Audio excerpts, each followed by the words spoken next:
For the project 2 of interpreting. Itu bangsa.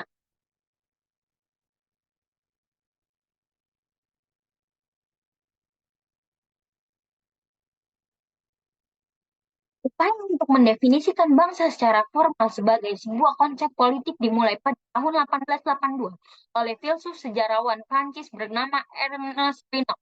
Menurut esai seminarnya yang berjudul Apa Itu Bangsa? Dalam esai ini, Reynolds mendefinisikan bangsa sebagai solidaritas berskala besar yang dibentuk oleh perasaan pengorbanan yang dibuat seseorang di masa lalu dan mereka yang terpisah dari yang lain. Solidaritas berskala besar yang dibentuk oleh perasaan pengorbanan yang dilakukan seseorang di masa lalu dan pengorbanan yang akan dilakukan di masa depan. Ini menjelaskan mengapa Reynolds percaya bahwa jika kita membayangkan bangsa ini baik dan layak dikorbankan secara terus-menerus, kita harus menyadari bahwa hal tersebut memerlukan suatu proses melupakan. Hal ini dikarenakan upaya-upaya untuk memperoleh persatuan bangsa, baik atas nama kewarganegaraan maupun nasionalisme etnis yang melibatkan tindakan-tindakan kekerasan dan melupakan selanjutnya berdasarkan konsepsi awal di suatu bangsa yang dikembangkan oleh para sarjana renal telah menghasilkan definisi yang lebih formal tentang bangsa. Dengan kata lain, bangsa adalah identitas kolektif dan sekelompok orang yang dipahami sebagaimana didefinisikan oleh bangsa, sejarah, etnis, budaya, dan wilayah. Oleh karena itu, bangsa pada umumnya lebih bersifat politis dibandingkan dengan kelompok etnis. Bahkan, banyak ahli yang menganggapnya sebagai kelompok etnis dibandingkan dengan kelompok etnis. Banyak ahli yang menganggapnya sebagai kelompok etnis yang dimobilisasikan dan dilembagakan secara penuh, yang kemudian oleh ilmuwan politik terkenal Benedict Anderson dianggap sebagai kelompok etnis yang dimobilisasi secara penuh. Memandang bangsa sebagai komunitas dibayangkan bagi seseorang. Bangsa adalah komunitas politik yang dibayangkan secara kultural, dibayangkan sebagai sesuatu yang secara inherent terbatas dan berdaulat seperti yang dapat kita lihat dalam 4 elemen tersebut. Pertama, bertemu dengan sebagian anggota lainnya dalam benak masing-masing meninggalkan citra persekutuan. Kedua, bangsa yang dibayangkan sebagai sesuatu yang terbatas karena memiliki batas yang terbatas. Ketiga, bangsa yang dibayangkan berdaulat karena konsep bangsa itu sendiri lahir pada zaman pencerahan dan revolusi yang menghancurkan legitimasi bangsa-bangsa lain. Keempat, bangsa yang dibayangkan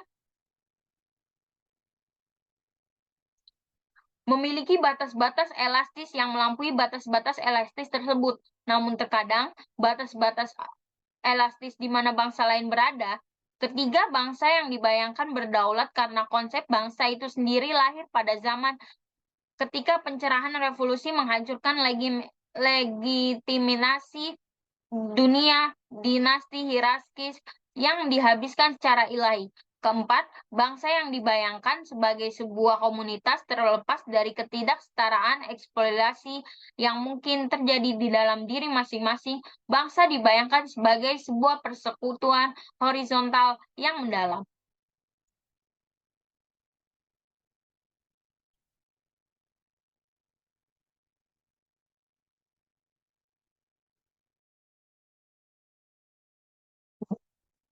Itu.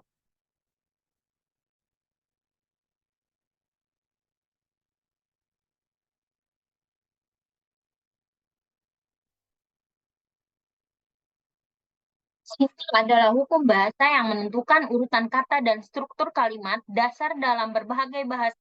Setiap bahasa memilih sintaksis khusus yang memberitahu pembicara dan pendengar bagian kalimat mana yang harus didahulukan untuk membantu mereka memahami apa yang dikatakan. Ini adalah pedoman yang kita gunakan saat berbicara dan menulis sehingga kalimat dapat dimengerti dan koheren. Berhati-hatilah agar tidak mencampur adukan sintaksis dan atau semantik dengan diksi. Keduanya merupakan tulang punggung konstruksi kalimat. Jadi, mari kita uraikan definisi-definisi ini.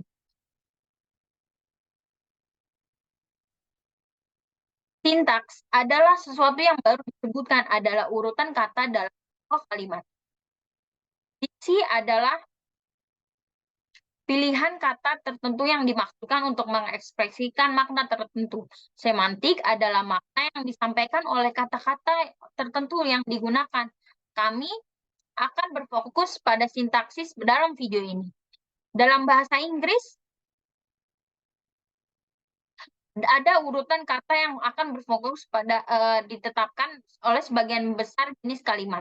Tentu saja selalu ada pengecualian terhadap uh, besar kalimat bahasa Inggris standar mengikuti kata SOV, subjek, kata kerja, objek. Seperti dalam anak melihat keluar jendela. Dalam contoh kalimat ini, kita memiliki subjek anak lelaki, kata kerja terlihat, dan objek di luar gambar. Ini adalah pohon sintaksis. Tata bahasa Inggris yang digunakan oleh para ahli bahasa untuk memetakan struktur kalimat. Anda mungkin tidak sering menjumpai pohon sintaksis, tapi mengetahui bagaimana cara menggambar cukup menggunakan dalam bagan Anda lihat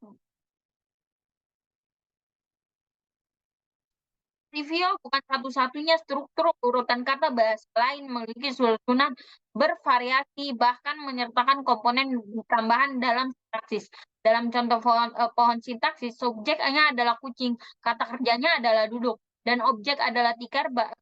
Gambar kedua ini adalah cara lain menuliskan sintaksis. Diagram untuk kalimat anjing itu menyukai gadis itu. Memecahkan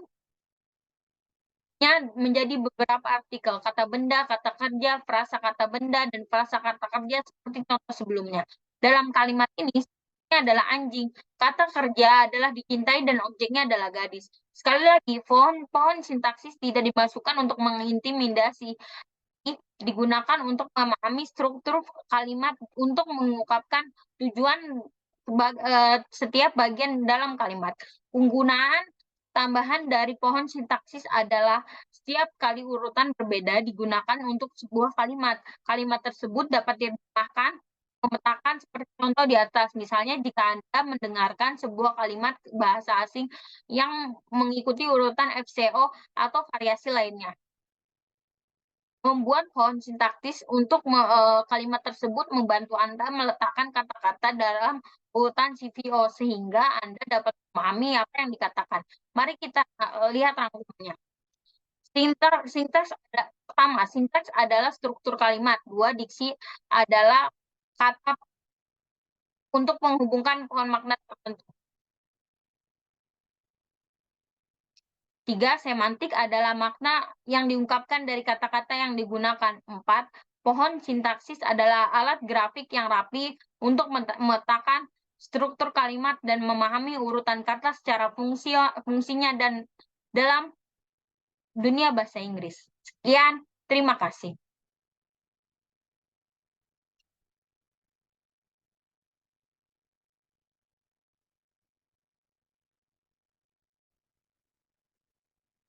Last video.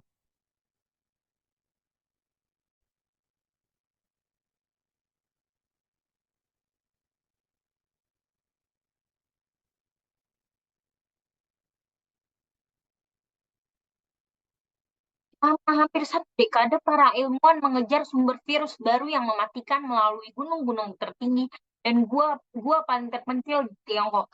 Mereka akhirnya menemukannya di sini, di dalam kelelawar buah situ.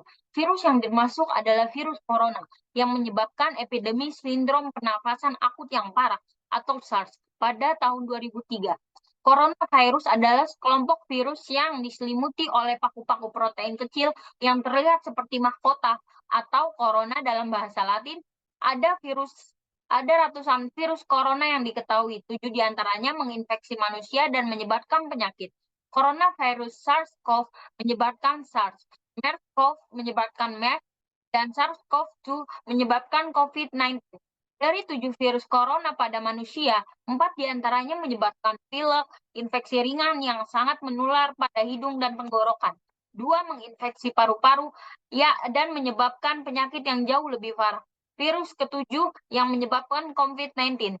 memiliki ciri khas masing-masing. Virus ini menyebar dengan mudah, tetapi dapat berdampak parah pada paru-paru. Ketika orang yang terinfeksi batuk, tetesan yang mengandung virus akan menyembur keluar. Virus ini dapat menginfeksi orang baru ketika droplet tersebut masuk ke dalam hidung atau mulut mereka. Virus corona paling mudah menular di ruang tertutup, di mana orang-orang saling berdekatan. Cuaca dingin membuat selubung halus mereka tidak mengering, sehingga memungkinkan virus untuk bertahan hidup lebih lama di antara inang. Sementara paparan sinar UV dari sinar matahari dapat merusaknya. Variasi musiman ini lebih penting bagi virus yang sudah mapan. Namun karena belum ada yang kebal terhadap virus baru, virus ini memiliki begitu banyak inang potensial sehingga tidak memerlukan kondisi ideal untuk menyebar. Di dalam tubuh lonjakan protein tertanam di dalam sel inang dan menyatu dengannya, memungkinkan virus untuk membajak mesin sel inang untuk mereplikasi gennya sendiri. Virus corona menyimpan gen mereka pada RNA. Semua virus adalah virus RNA atau virus DNA. Virus RNA cenderung lebih kecil dan lebih sedikit gen, yang berarti mereka menginfeksi banyak inang dan bereplikasi dengan cepat dalam inang tersebut. Secara umum, virus RNA tidak memiliki mekanisme pengoreksian, sedangkan virus DNA memiliki. Ketika virus RNA bereplikasi, kemungkinan besar terjadi kesalahan yang disebut mutasi. Banyak dari virus ini tidak berguna atau bahkan berbahaya, tetapi beberapa di antaranya membuat virus lebih cocok untuk lingkungan tertentu, seperti spesies inang baru.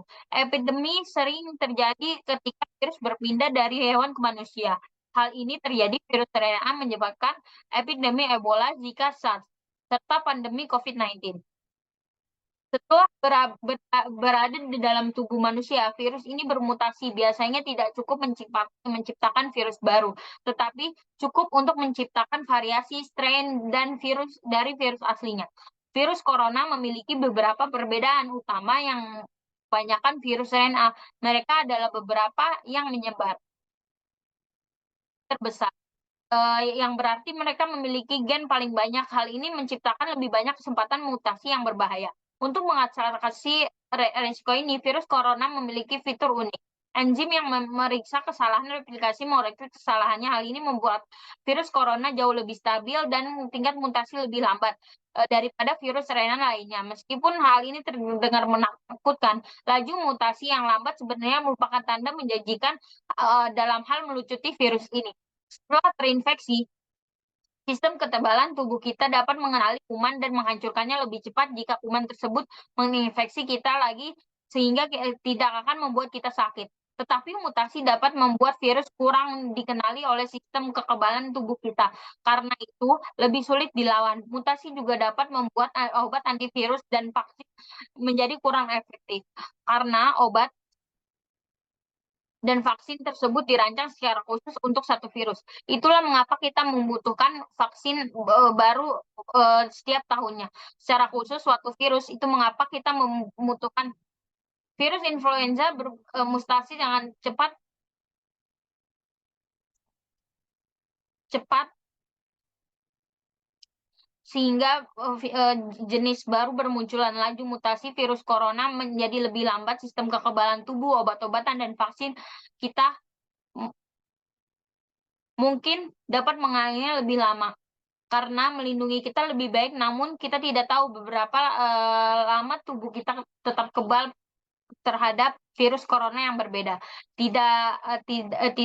Tidak pernah ada pengobatan vaksin yang setuju untuk virus corona. Kami belum berfokus pada pengobatan yang menyebabkan pilek, dan meskipun para ilmuwan mulai mengembangkan pengobatan untuk SARS dan MERS, epidemi berakhir sebelum pengobatan tersebut menyelesaikan uji klinis. Ketika kita berambah habitat lain, beberapa ilmuwan menyatakan bahwa virus corona baru berpindah ke manusia dan tidak dapat dihindari. Tapi jika kita menyelidiki hal-hal from me, maybe until enough from me. I'm apologize if there's some mistake from me. Sudah.